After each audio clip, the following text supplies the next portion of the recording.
What if history's last words were funnier, stranger, and braver? Tonight, we open iconic farewells you only half remember. A playwright duels wallpaper. A general taunts a distant rifle. An explorer walks into a blizzard so his teammates might live. An emperor jokes about becoming divine while struggling just to stand. A genius speaks, and a translation mishap erases the message. A princess whispers inside a wrecked tunnel. Then the world stops. We'll separate legend from record, one breath at a time. Stay, because the wildest goodbye arrives first. Let's start there. Oscar Wilde. Either that wallpaper goes, or I do. A comedian's exit line became the legend of his room. He died in Paris, at a modest hotel turned last refuge. The writer was broke, ill, and tired from years of scandal. Friends visited quietly as meningitis worsened and morphine dulled everything down. Here's the twist. The infamous wallpaper may not have existed. Witnesses later disputed the punchline, but the timing felt perfect. He had converted to Catholic rites, a serious counterpoint to wit. So which version wins? The gag or the prayerful goodbye? Either way, the man who mocked society mocked death back. Socrates. Crito, we owe a cock to Asclepius. Athens executed a philosopher, and he left a medical receipt. He drank hemlock calmly after a trial accusing him of impiety. Why mention Asclepius, the healing god, at a moment like this? Some scholars say he signaled gratitude, viewing death as a cure. Others think it was household business, settling debts before departing. It happened around 399 BCE, inside the city's prison chamber. Students like Plato and Crito watched, recording the measured final moments. Counterintuitive, right? A farewell framed as thanks for treatment finally working. In that line, philosophy met ritual, and ambiguity still breathes. Admiral Horatio Nelson. Kiss me, Hardy, on victory's deck. Britain won Trafalgar, and its greatest admiral died below decks. Nelson was shot by a French marksman, then carried to surgery. Captain Thomas Hardy visited the dying hero during the chaotic battle. The line sounded intimate, which fueled rumors and later misunderstandings. Contemporaries noted a sailorly farewell between commander and trusted friend. Outside, broadsides thundered while victory held formation and smashed the enemy. Signals ensured the fleet kept fighting while the cabin fell silent. If the phrase raised eyebrows, the loyalty behind it didn't. The empire gained sea control. The man paid the price. General John Sedgwick. They can't hit an elephant at this distance. A battlefield boast ended seconds before a fatal rifle shot. It happened at Spotsylvania during the brutal overland campaign in Virginia. Union General John Sedgwick chastised soldiers ducking from distant sharpshooters' fire. He stood exposed, measuring danger by comfortable pre-war peacetime standards. A Confederate bullet answered faster than any officer's lecture could. Witnesses said the line barely finished before he went down. His troops lost a steady leader exactly when nerves needed calming. Numbers meet story here. One sentence, one shot, morale shattered. Bravado travels far. Bullets travel farther. And they don't listen. Pancho Villa. Don't let it end like this. Tell them I said something. A revolutionary legend was ambushed, and the punchline wrote itself. Doroteo Arango, known as Pancho Villa, died on a Chihuahua road. Gunmen riddled his car, ending a career of guerrilla theatrics. The memorable last words were reported afterward, not immediately confirmed on site. That doubt actually fits the man, half myth, half moving target always. Witness accounts describe chaos, dust, and a driver barely surviving. His enemies feared a martyr. Instead, they got an immortal quip. What sticks better? exact phrasing, or the story's perfect symmetry? Sometimes history edits itself, and the edit becomes the headline. Emperor Vespasian. Alas, I think I'm becoming a god. Rome's emperor joked about apotheosis while struggling to stand upright. Vespasian revived stability after chaos, then faced a very human exit. He died near Aquae Cutilii, reportedly insisting on dying standing up. That's theater and tradition meeting bodily limits at their sharp edge. The quip needled a custom. Emperors deified after death by decree. He once taxed urine collection. Irony followed him to the end. Courtiers watched a practical ruler skewer divine ceremony with gallows humor. If emperors become gods, this one preferred being reliably mortal. Even his farewell balanced budget sense with razor-dry Roman satire. Humphrey Bogart. Shouldn't have switched from scotch to martinis. Hollywood's cool icon ended with a rueful, barroom-style confession. Bogart battled cancer in Los Angeles, surrounded by family and friends. The line, reported later, sounded exactly like the character everyone remembered. But behind it was pain, surgeries, and a vanishing voice. Lauren Bacall managed visitors while the house turned into a hospice. Martinis and scotch became stand-ins for an old life's tempo. The star of tough talk could barely swallow near the end.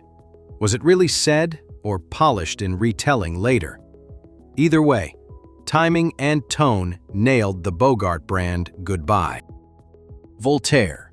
Now's not the time to make new enemies.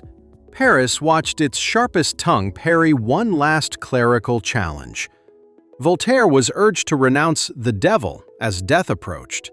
The comeback refused grand gestures and invited laughter instead of fear. He died in 1778, worldly, wealthy, and unapologetically argumentative.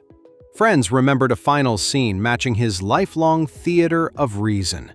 Behind the wit were decades battling censorship, superstition, and official scorn. He had written fiercely, then curated his final exit carefully. Did he win the argument? The audience answered with applause. Even mortality became a stage for his favorite debate. Captain Lawrence Oates. I'm just going outside and maybe some time. Antarctica kept the man, but spread his words across the world. Lawrence Oates, frostbitten and failing, stepped into a blizzard from Scott's tent. It was around March, on the doomed return from the pole. Supplies dwindled, temperatures crashed, and injuries slowed the team's march. Oates believed leaving improved the others' odds, however slightly and painfully. His companions recorded the line, stunned by the stark self-erasure.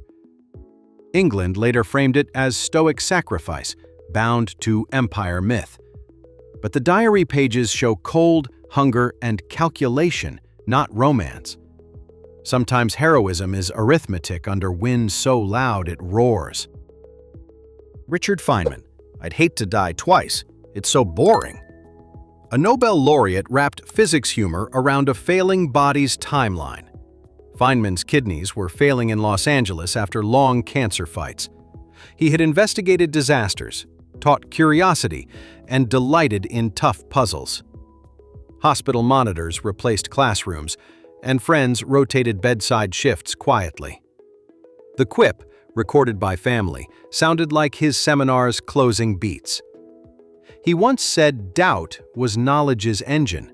The engine finally stalled. What lasts when equations stop?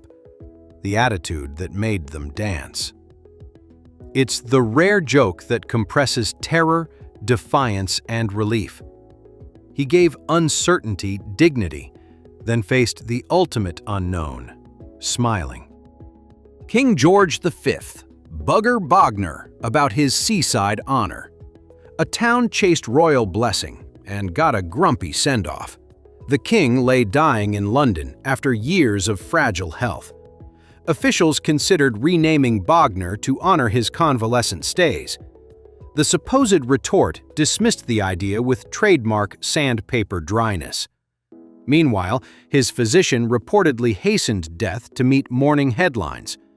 Courtiers balanced protocol while rumors sprinted faster than official notes. Did he truly say it?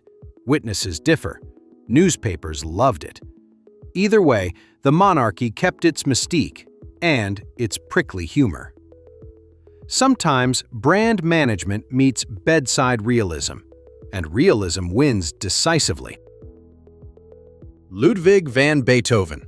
Friends applaud, the comedy is finished. Vienna mourned, while thunder reportedly rolled outside a darkened room. Beethoven's health collapsed after years of illness, isolation, and relentless composing. The final line echoes theater, not symphony's usual solemn curtain. He had raged against fate, then outwrote silence with ferocious invention. Visitors described a dramatic tableau, lightning punctuating a busy deathbed. There are competing versions, including remarks about wine arriving late. What's consistent is the sense of performance until the very end. Even dying, he set tempo, dynamics, and the last fermata. Applause followed, slowly, swelling over the next 2 centuries. Archimedes, do not disturb my circles. Syracuse fell, and a mathematician refused to drop his proof. A Roman soldier found Archimedes drawing figures as the city collapsed. He demanded time to finish, and time refused to listen. General Marcellus regretted the killing, valuing the savant's formidable mind. The story captures genius tunnel vision during catastrophic outside noise. Were the exact words preserved, accounts were written decades later, but the image endures. Geometry traced against siege dust and panic. Numbers to story here means chalk arcs outlasting crashing rams and torches. Sometimes the cleanest lines survive the messiest human events. Marie Antoinette. Pardon me, sir, I did not mean it. A queen apologized while climbing the steps toward the blade. She had stepped on the executioner's foot, an unplanned final etiquette. Paris in 1793 offered crowds, drums, and a brand new regime. Her last day mixed ritual, humiliation, and a surprising courtesy moment. She reportedly faced spectators steadily after months of imprisonments and trials. The remark humanized someone long painted as detached and extravagantly careless. Revolutionaries wanted symbols broken. They got a small gesture preserved. History sometimes keeps the smallest gestures when palaces fall loudly. A stumble became the echo heard longer than the verdict. Winston Churchill. I am bored with it all. Britain's bulldog ended not with a roar, but a sigh. Churchill suffered strokes, then withdrew from public combat to private rooms. The line, reported by family, sounds like exhaustion finally winning. After decades of speeches, war councils, cigars, and late-night deadlines, his nation prepared a state farewell, the last of imperial style. Friends remembered jokes alongside stubborn will and strategic nerves of iron. If boredom was the word, maybe silence demanded different courage. The house grew still. The river procession later moved slowly.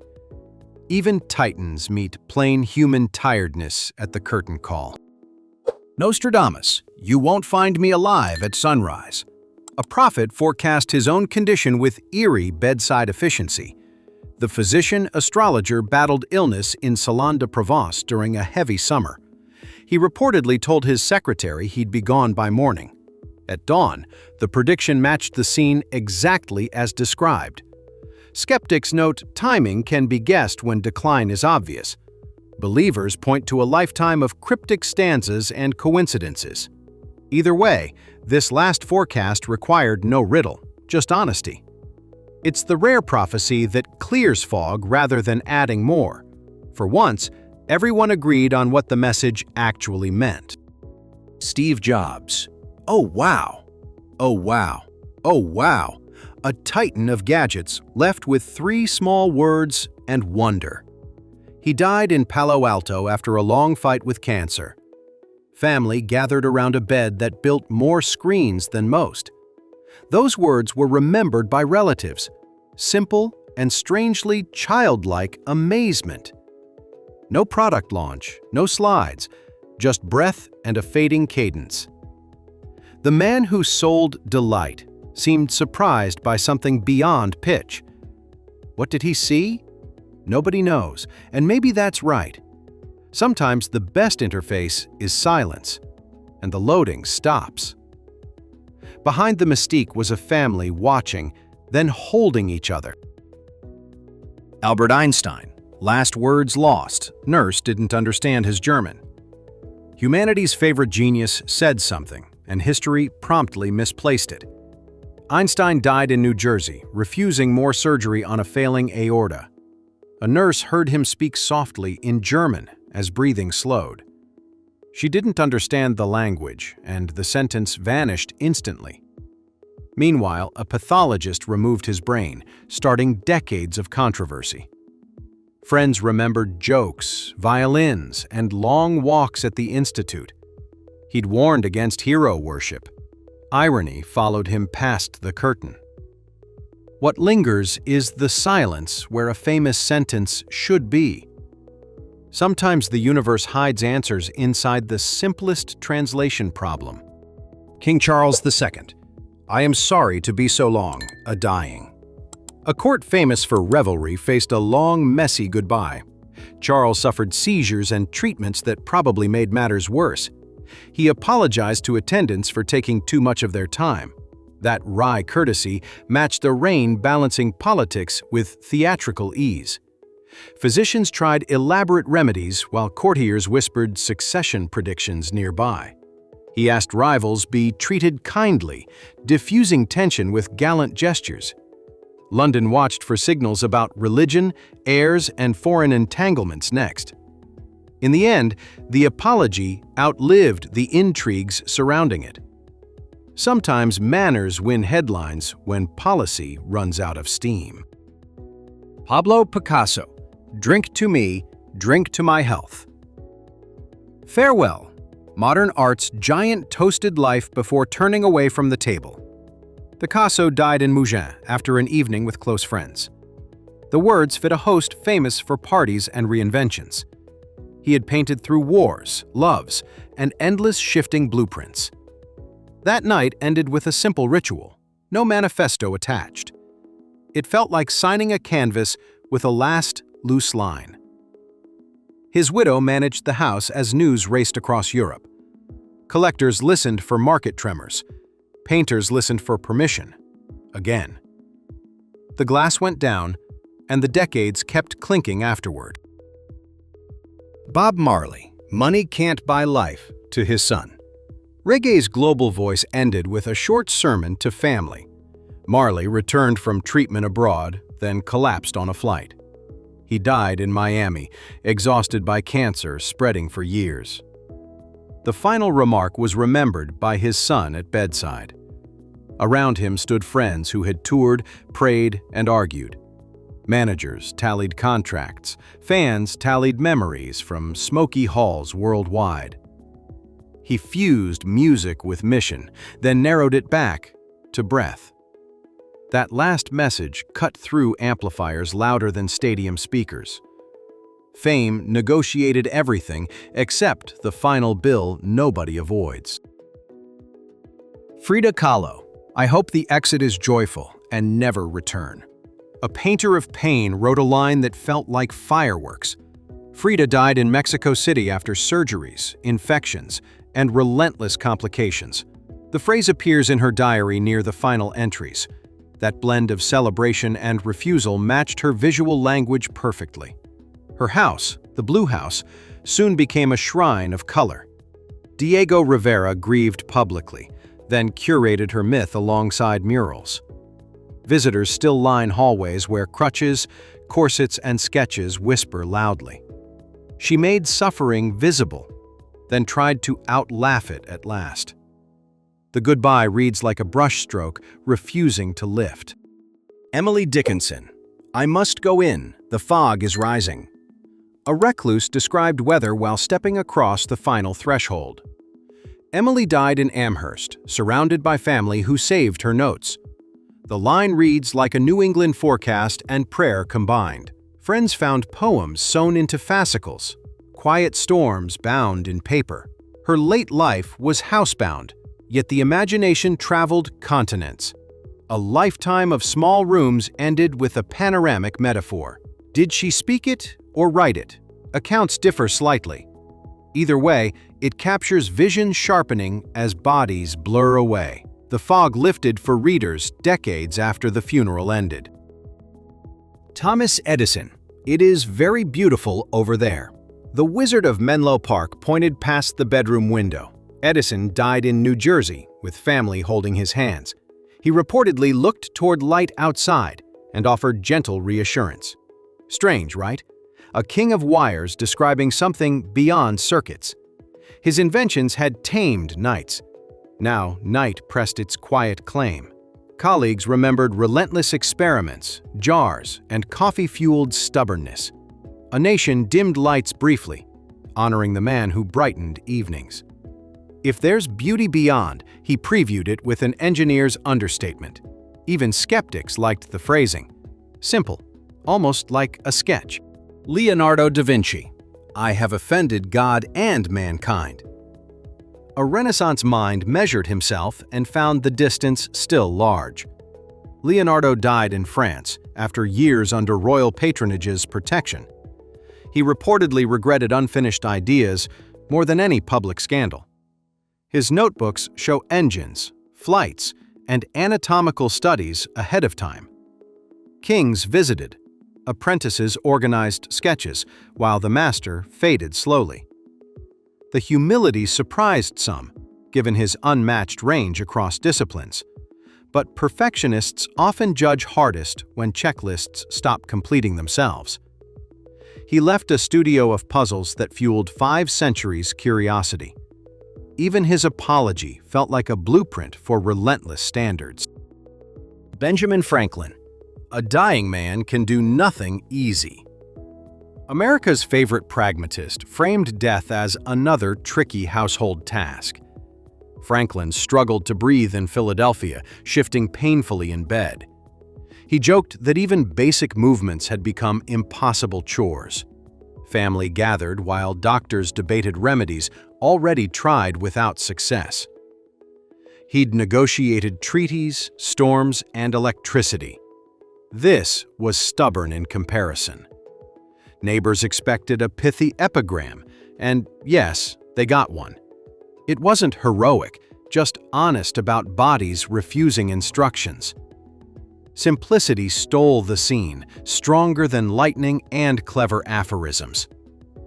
In that line, practicality saluted the most impractical moment.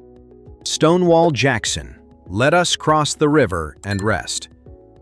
A Confederate general drifted into a pastoral scene before silence. Jackson had been accidentally shot by his own pickets at Chancellorsville. Surgeons amputated his arm. Infection and pneumonia followed relentlessly afterward. He spoke softly of rivers and shade while fever blurred reality. Staff and his wife heard the words, tender and strangely peaceful. Outside, armies maneuvered. Inside, tactics gave way to landscapes remembered. Friendly fire became the cruel hinge of a famous campaign. If strategy is chess, chance sometimes flips the entire board. The battlefield ended. A quiet river took its place. Wolfgang Amadeus Mozart. The taste of death is upon my lips. A composer who sprinted through life finally slowed in Vienna. Mozart worked on a requiem as illness pulled tempo downward. Friends recalled him miming drum parts, still arranging from a bed. Bills piled, rumors spread, and the funeral would be modest. The phrase mixes sensation and poetry, exactly his favorite register. Students and colleagues later completed commissions he could not finish. He left melodies that refused to end, looping through centuries. It's hard to mourn someone still playing inside every orchestra night. Maybe that was the plan, to outwrite the ending. Napoleon Bonaparte's final litany. France, Army, Josephine. An emperor's thoughts narrowed to country, profession, and first great love. Napoleon died on St. Helena, watched by aides and island guards. Stomach pains, isolation, and arguments with jailers defined late years. Witnesses recorded fragments, not a polished speech for the ages. He paced tiny rooms, revising campaigns and blaming fate's logistics. Outside, waves kept time against cliffs he could not escape. Inside, maps unfolded again, the old Europe shrinking and expanding. If last words were scattered, his obsessions remained perfectly organized. He left orders history still debates, executed by his legend. Queen Elizabeth I, all my possessions for a moment of time. The Tudor sun set over a kingdom she had stabilized fiercely. Elizabeth refused bed at Richmond Palace, standing for hours in silence. Courtiers pressed for decisions about succession and state business immediately. She spoke about time, not treasure, revealing the real scarcity. Her reign balanced theater and steel, defeating invasions and intrigues. As breath shortened, she gestured rather than lectured, still commanding rooms. The council moved to proclaim James, turning page without drama. Her jewel boxes stayed closed. The clock had the final word. A dynasty ended with a precise negotiation she could not win. George Washington. I die hard. I am not afraid to go. America's first president met death like another winter at camp. Washington fell ill at Mount Vernon after a sudden throat infection. Doctors bled him repeatedly, a standard practice that likely worsened things. He reassured household staff and Martha, asking affairs be put orderly. The calm tone matched a life of stoic logistics and marches. Outside, enslaved workers and hired hands kept the estate moving. Inside, measured gratitude and instructions replaced battlefield urgency entirely. He wanted dignity, not dramatics, and largely got his wish. The new nation learned how its first hero handled endings. Charles Darwin. I am not the least afraid to die. A naturalist who faced controversy faced something much older, without flinching. Darwin died at Downhouse after decades of careful, relentless study. Family remembered kindness, notebooks, and long walks mapping everyday wonders. The line surprised critics who painted him as cold or grim. He saw life as branching, improvising, and endlessly testing edges. Final hours were quiet, curious, and free from public arguments. He asked for simple arrangements. Science kept expanding without him. What remains is patience made into method, still guiding laboratories worldwide. Fear blinked.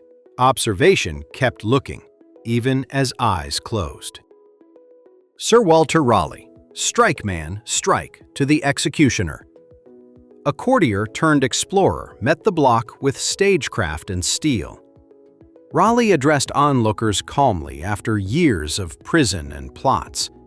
He felt the blade's edge, joked, and adjusted his posture. Old enemies watched, satisfied. Admirers watched, measuring a final performance. He had sailed oceans, written histories, and gambled on power. Now, precision mattered. One command, one swing, one clean ending. The crowd saw composure under pressure, last reputation maintenance complete. What's courage? Sometimes it's timing and voice control under disaster. He kept control until the fraction nobody actually controls. Joan of Arc. Hold the cross high that I may see it. A teenager who moved armies focused on a small wooden symbol. Joan faced execution in Rouen after trial stacked against her. A priest held a cross high as flames climbed the stake. Witnesses heard her call to saints and to her king. Politics burned alongside wood, legitimacy, prophecies, and foreign crowns. She had rallied troops with urgency. Now, urgency had her. Centuries later, rehabilitation trials reversed the earlier verdict's stain. The cross in that square outshone uniforms, seals, and documents. Faith, weaponized and disputed, returned to the simplest shape. Alexander the Great's "to the strongest" succession mic drop. An empire split because a sentence was heard or misheard. Alexander died in Babylon after fever cut down relentless campaigns. Generals gathered asking who should inherit unmatched territory and armies. Some remembered a phrase suggesting merit should decide, not bloodlines alone. Others argued he named a specific commander, and confusion prevailed. What followed were wars of successors, maps redrawn like spilled ink. His empire's speed made a stable handoff nearly impossible anyway. If the line sounds clean, the aftermath was anything but. Greatness built fast can fracture even faster at the summit. Julius Caesar's et tu, Brute, last breath. A republic turned on its most successful politician inside a theater. Caesar entered the Senate, meeting near Pompey's statue in Rome. Conspirators surrounded him, daggers drawing a map across his body. Ancient sources disagree about exact phrasing in the violent confusion. What's certain is betrayal by allies, including the younger Brutus. The assassination aimed to save liberty and triggered more civil wars. Crowds mourned and raged, and power consolidated rather than dispersed. If the words are theatrical, the consequences were brutally practical. Stagecraft and statecraft collided, and swords wrote the final script. Princess Diana, my God, what has happened? In the wrecked car. A global icon's last moments unfolded inside a Paris tunnel. After a high-speed chase, a crash left chaos and sirens. A firefighter later reported brief words from the injured princess. Doctors fought to stabilize her, while photographers gathered outside relentlessly. The world awoke to breaking coverage and growing public grief. Investigations traced factors like speed, pursuit, and seatbelt usage details. Conspiracy theories spun fast. Official reports stressed a tragic combination. What remains is a small human voice inside a metal storm. Fame is loud. Shock is louder. Silence eventually follows. Nathan Hale, I regret I have but one life to give. A young American spy turned the gallows into a recruiting poster. Hale was captured near New York after failed intelligence gathering. Witnesses remembered dignified speech appealing to patriot sacrifice and duty. The phrasing echoes a popular play audiences knew by heart. British officers reportedly respected his calm even while enforcing the sentence. Friends later spread the words, sharpening them for revolutionary morale. Numbers to story moment. One life offered, thousands inspired to risk theirs. Its propaganda and sincerity braided into a single sturdy rope. The line still marches in parades and classroom recitations. Buddha. All compounded things decay. Strive on with diligence. A teacher's last lesson condensed decades into a single, clear instruction. Buddha lay ill near Kushinagar after long journeys and teaching. Disciples gathered, with Ananda recording the moment for the community. No miracles, just emphasis on impermanence and sustained ethical effort. It was both farewell and curriculum, closing and opening simultaneously. Centuries of commentary grew from that minimal, practical directive. Rituals arose later, the core remained training the mind carefully. Numbers faded, practice stayed in forests, cities, and crowded monasteries. The quiet line kept moving when the body finally stopped.